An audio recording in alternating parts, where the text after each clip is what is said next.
Boxing Voice. BoxingVoice.com here with Chris Algieri's trainer, Tim Lane. You welcomed everybody to the Chris Algieri Show. Explain to us, define to us what the Chris Algieri Show is. What the Chris Algieri Show is Chris Algieri showing his boxing skills, showing his very vibrancy, his good lifestyle, his champion lifestyle. It is Chris Algieri being the man that everybody hopes he is, and achieving his goals. He's setting and achieving his goals of a lifetime, and there's a bunch of different things coming. Talk to us about the ups of this year. You first started off this year fighting Manny Taylor, then you go into New York, Brooklyn, and you fight Ruslan Provodnikov, and now you're going halfway around the world to the Venetian Macau in China, and you're fighting arguably one of the biggest stars in boxing, Manny Pacquiao. Talk to us about the ups of this year for him. The ups are great. Thank God that we've had a lot of hard obstacles to overcome before getting here, and that Chris's mind was right. Had we not had all those hard things come before this year, maybe this year would have been a little bit overwhelming. But we are exactly where we need to be with Chris, and we are ready to take on anything that comes on this year, and anything comes on after this fight. We are living in today, but prepared for tomorrow. Obviously, this is the biggest challenge of his career. How has his training camp gone this time compared to like the Ruslan camp or even the Manny Taylor camp? Yeah, man, training has gone great from day one.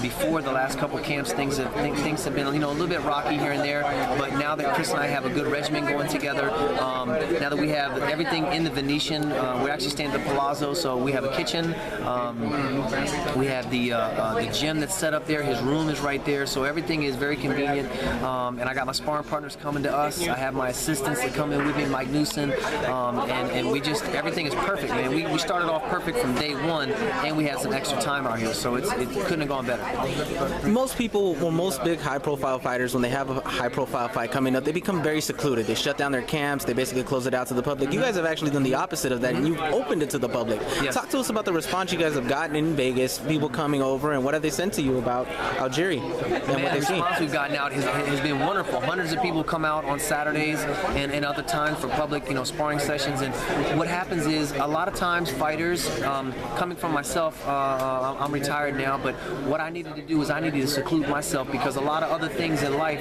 I wasn't really great at. I was great at destroying somebody on that particular moment, but then put me somewhere else and maybe I don't swim as well. You know what I mean? Chris Algieri does well in all aspects of life. He's a great student. He's a great personality. He vibes well around other people. When people come in, he gets their great energy and he feeds off that. So he doesn't need isolation. He needs to be a human.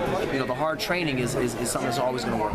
Talk to us about that. He is actually very, very, very humble, very, very nice. Most fighters tend to have, a weird attitude. They just tend to shut down at some point. He doesn't. He just continues to be very vibrant. You could see it. You could feel it off of him. How is it actually training somebody like that? It's great. He's such a nice guy, and it's definitely a change to have. We can live two ways. You got positive or negative. Chris happens to be positive. I feed off him. He feeds off me, and we just keep going, man. It's all about being positive. What can we expect on fight night? And expect Chris Algieri getting his hands raised that night. How do you expect it to end? I don't know. It could be Chris. Could be Chris going out there and boxing and moving, and it could go the distance. I don't think it'll go the distance. I believe Chris is going to stop him, but it's definitely going to be with Chris's hands raised. The difference between a lot of people actually see similarities between Ruslan and Pacquiao because they're trained by the same trainer. The only difference I really see is the fact that Pacquiao throws more punches and bunches. Mm-hmm. Chris obviously has to move around that. What type of sparring partners have you brought in to actually mimic that or work that? We have Zab Judah, very fast, lets his hands go. We have Jose Zapeta, who's also in Timothy Bradley's camp preparing for Manny before, and a few other people who have definitely brought some things to the table, trying to let their hands go. And we've been trying to work on those things with the game plan, and Chris is definitely ready to deal with that. You welcome us to the Chris Algieri Show. Tell us where we can follow you and Chris Algieri on Twitter, Instagram, that way we can get to know more about you. You can find me at timlanefitness.com, and you can also find Chris at chrisalgieri.com. The Boxing Voice.